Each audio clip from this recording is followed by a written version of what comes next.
శ్రీ గురుభ్యో నమః. 9వ అధ్యాయం 34వ శ్లోకము. ఇది చివరి శ్లోకము ఈ అధ్యాయంలో. ఓం మన్మనా భవ మద్భక్తో మధ్యాసి మాం నమస్కురు మామే వైశ్యసి యుక్తైవం మాత్మానం మత్పరాయణః.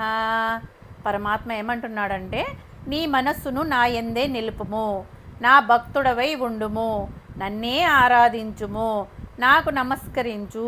ఈ విధంగా నీ ఆత్మను నాకు అర్పించి నన్నే పరమగతిగా భావించి జీవిస్తే నన్నే చేరుకుంటావు. ఈ ఒక్క శ్లోకంలో భక్తి మార్గం మొత్తాన్ని శ్రీకృష్ణ పరమాత్మ అందంగా చెప్పాడు. మన్మన అంటే మనస్సును నాపై ఉంచు. మనస్సు ఎక్కడ ఉంటే మనిషి జీవితం అక్కడే వెళుతుంది. డబ్బు మీద మనస్సు ఉంటే డబ్బే జీవితం అవుతుంది. పేరు మీద మనస్సు ఉంటే పేరు ప్రతిష్టలే జీవితం అవుతాయి. కోపం మీద మనస్సు ఉంటే కోపమే మనిషిని నడిపిస్తుంది. భగవంతునిపై మనస్సు ఉంటే జీవితం పవిత్రమవుతుంది. మద్భక్త, నా భక్తుడవు అంటే, భక్తి అంటే కష్టాలు వచ్చినప్పుడు మాత్రమే దేవుణ్ణి పిలవడం కాదు. సుఖంలో కృతజ్ఞత, కష్టంలో విశ్వాసము, తప్పులో పశ్చాత్తాపము, విజయంలో అహంకారం లేకపోవడము, ఇవన్నీ భక్తి లక్షణాలే. మధ్యాజీ, నన్నే ఆరాధించు. పూజ, జపము, పారాయణము, నైవేద్యము, దీపారాధన ఇవన్నీ భక్తికి మార్గాలు. కానీ శ్రీకృష్ణుని భావం ఇంకా గొప్పది. నీ జీవితం మొత్తం నాకు సమర్పణగా మార్చుకో అంటున్నాడు. వంట చేయడం సేవగా భావించవచ్చు. పిల్లలను చూసుకోవడం భగవంతుడు అప్పగించిన బాధ్యతగా భావించవచ్చు. ఉద్యోగం నిజాయితీతో చేసే సేవగా భావించవచ్చు. ఇతరులకు సహాయము భగవంతుని సేవగా భావించవచ్చు. మాం నమస్కురు అంటే నాకు నమస్కరించు. ఇది అహంకారాన్ని వదిలే సాధన. నేను చేశాను అనే భావం తగ్గి భగవంతుడు నాకు శక్తి ఇచ్చాడు, నేను ఆయన సాధనం మాత్రమే అనే భావం పెరగాలి. భగవంతుణ్ణి చేరుకోవడానికి కేవలం పెద్ద పెద్ద యజ్ఞాలు, కఠినమైన తపస్సులు మాత్రం అవసరం కాదు.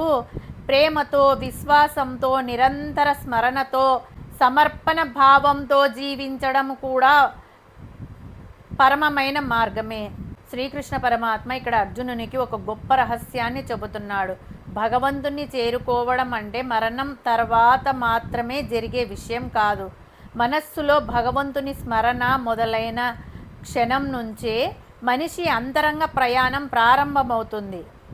రాజవిద్య, రాజగుహ్య యోగం అంటే అత్యున్నతమైన జ్ఞానము, అత్యంత నిగూఢమైన రహస్యం గురించి చెప్పాడు పరమాత్మ. మధ్యలో పత్రం, పుష్పం, ఫలం, తోయం యోమే భక్త్యా ప్రయచ్చతి అని భక్తితో సమర్పించిన చిన్న వస్తువునైనా తాను స్వీకరిస్తానని చెప్పాడు.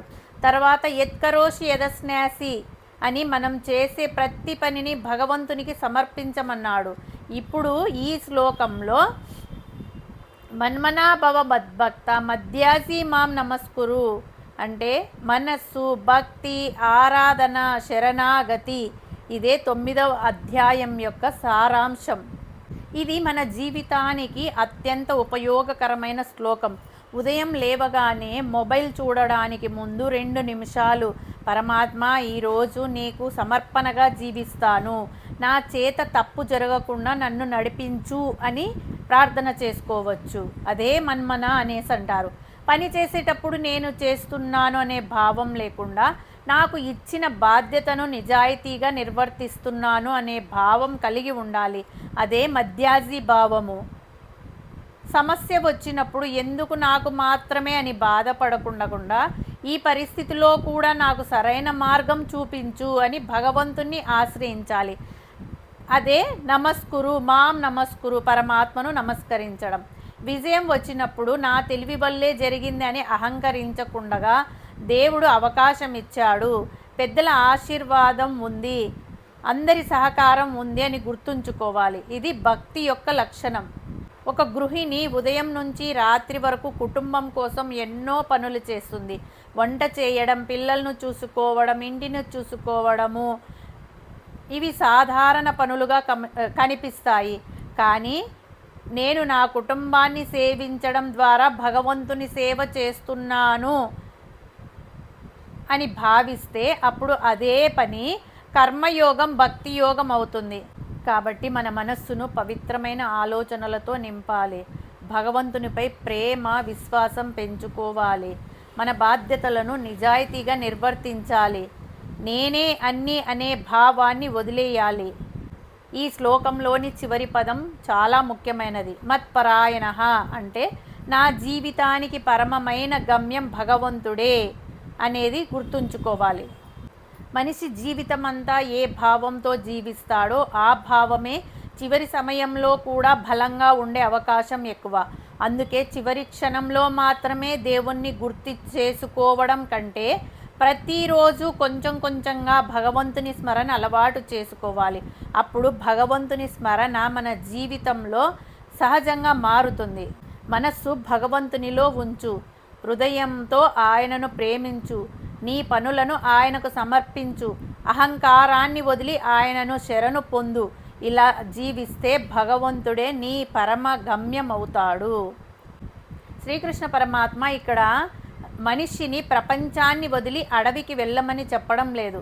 ప్రపంచంలోనే ఉంటూ మనస్సును భగవంతునిపై ఉంచి కర్తవ్యాన్ని నిజాయితీగా చేసి హృదయంలో భక్తిని పెంచి ఫలితాన్ని భగవంతునికి సమర్పించి అహంకారాన్ని విడిచిపెట్టి జీవించమని చెబుతున్నాడు. అదే రాజవిద్య, రాజగుహ్యం యొక్క పరమసారం. ఓం తత్సత్ ఇది శ్రీమద్భగవద్గీతాసు